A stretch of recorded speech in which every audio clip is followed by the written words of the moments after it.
Kalau kita semua senang dengan sebuah judul khotbah, saya berkhotbah dengan tema Natal untuk semua manusia. Mari kita lihat firman Tuhan dalam Lukas pasal 1 ayat 6 dan 7. Ketika mereka di situ, yaitu Maria dan Yusuf di Bethlehem, tibalah waktunya bagi Maria untuk bersalin.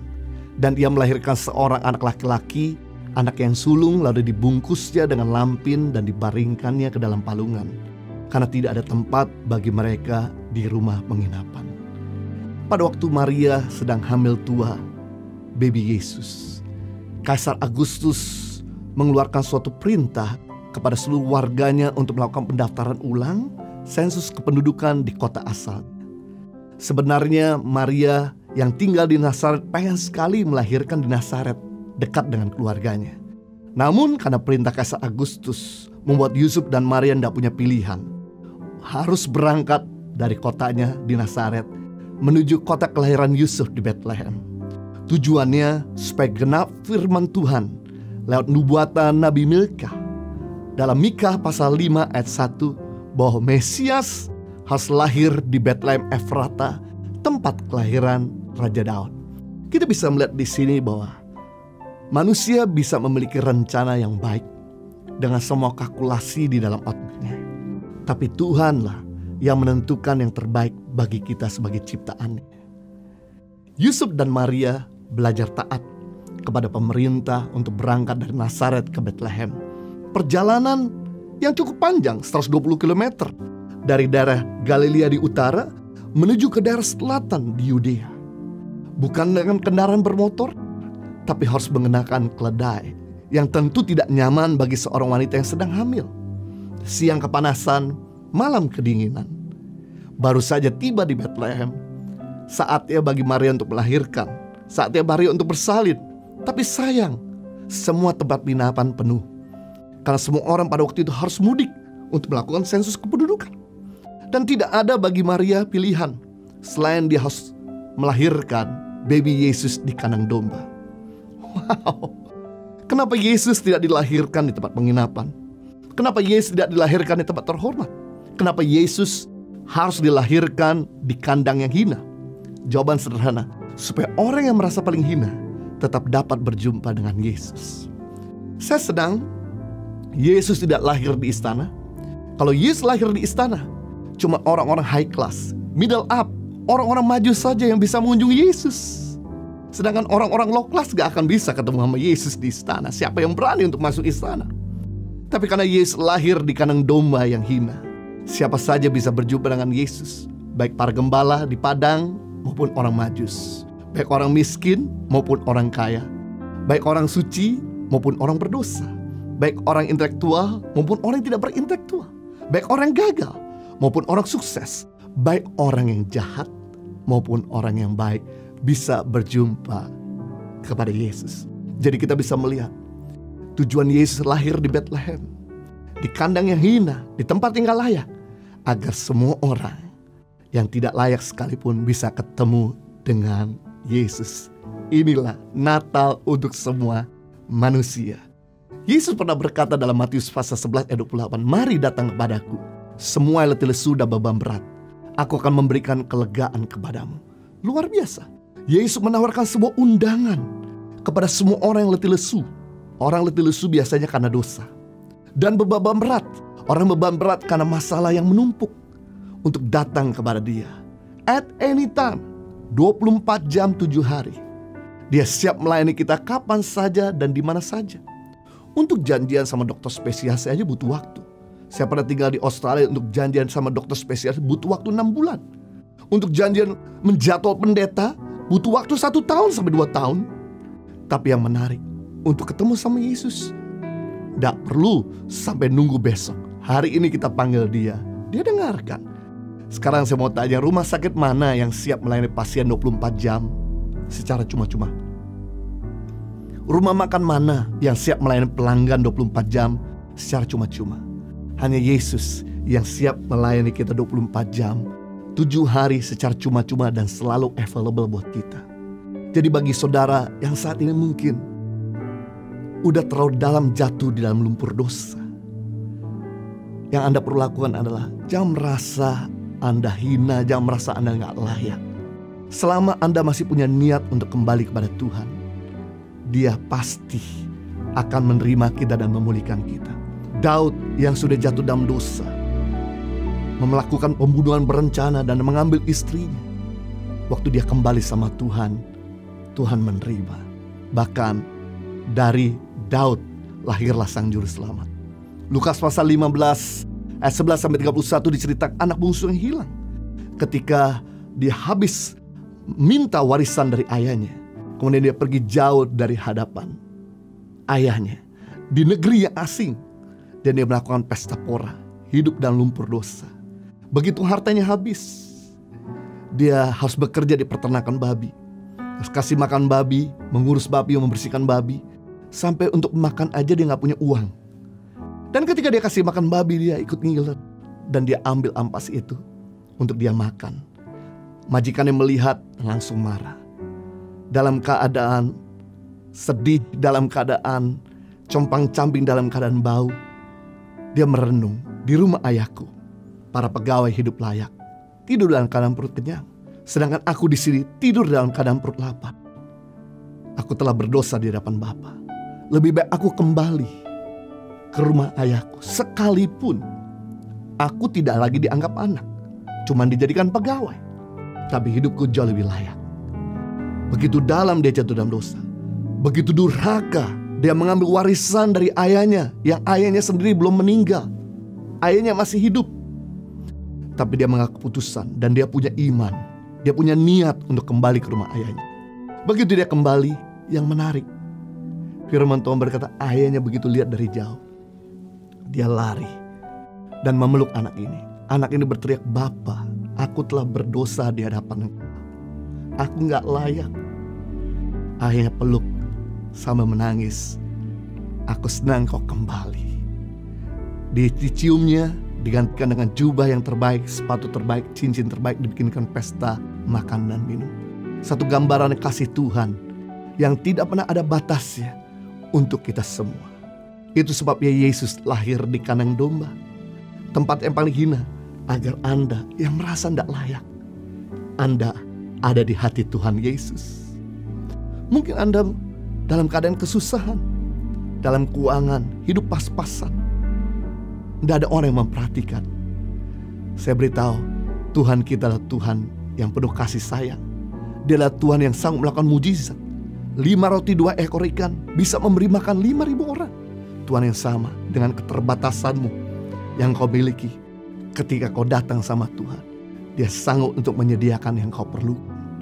Mungkin kau sedang sakit dan tidak ada harapan lagi, dan kau sudah berdoa, tidak sembuh juga.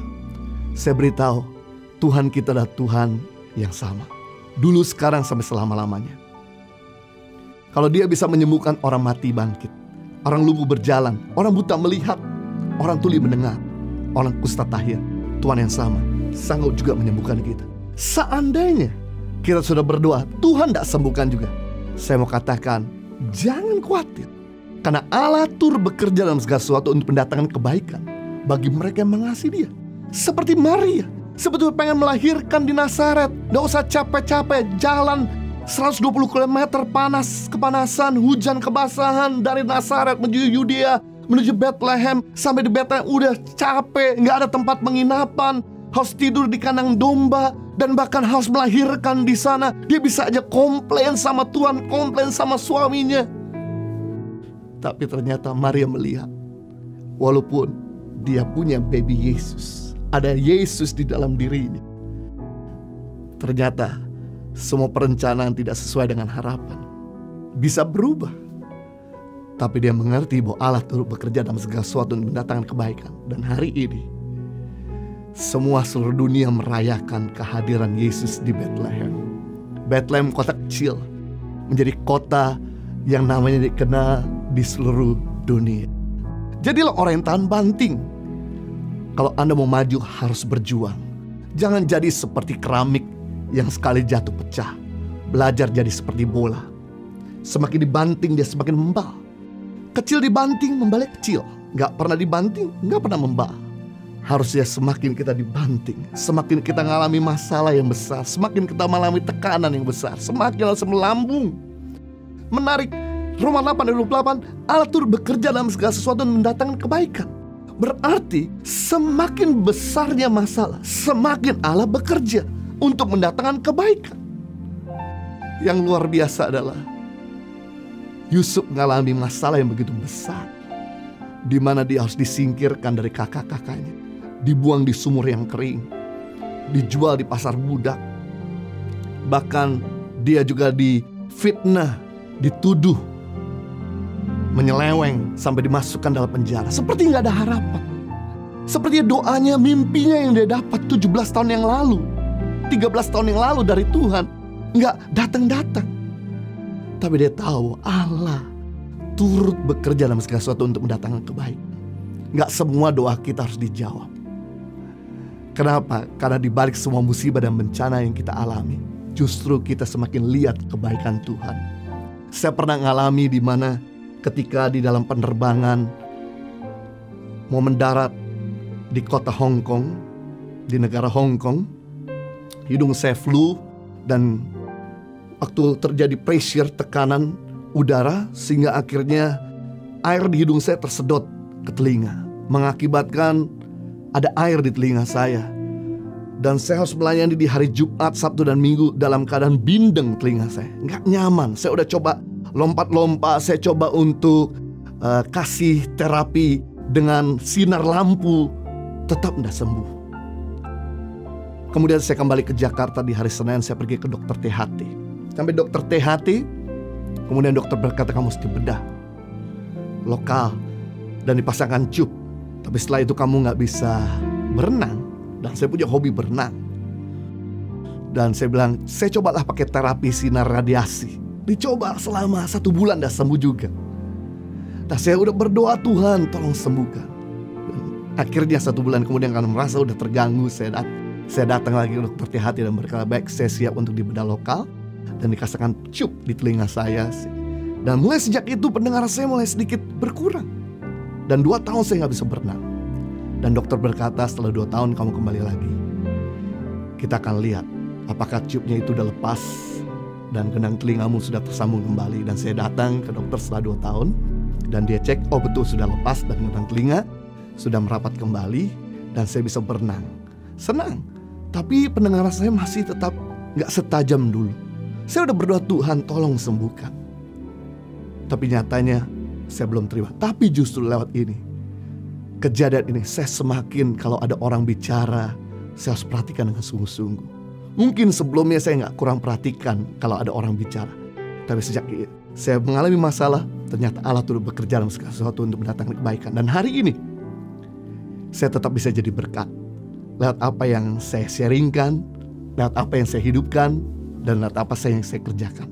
Saya percaya hari ini juga keadaanmu mungkin engkau merasa bahwa Tuhan tidak tolong, tapi ketahuilah bahwa Tuhan kita Immanuel. Nama bagi orang Yahudi menyatakan karakter, menyatakan jenis pekerjaan, menyatakan tanggung jawab. Jadi kalau dia Immanuel, karakternya menyertai, pekerjaannya menyertai, tanggung jawabnya menyertai. Jadi sekalipun kita punya masalah, Allah turut bekerja dalam segala sesuatu untuk mendatangkan kebaikan. Amin. Bagi saudara yang belum menerima Yesus sebagai Tuhan yang selamat, ciri-ciri orang yang belum menerima Yesus sebagai Tuhan yang selamat, seandainya aku mati hari ini aku gak punya kepastian masuk surga. Saya mau katakan, jangan biarkan. Karena kita gak pernah tahu apa yang terjadi 5 menit di depan kita, 1 jam di depan kita, bahkan besok apa yang terjadi kita gak pernah tahu. Kita bisa dipanggil Tuhan kapan saja. Saya mau katakan bahwa Yohanes pasal 14 ayat 6, Yesuslah jalan kebenaran dan kehidupan. Tidak ada seorang pun datang kepada Bapa tanpa melalui Yesus.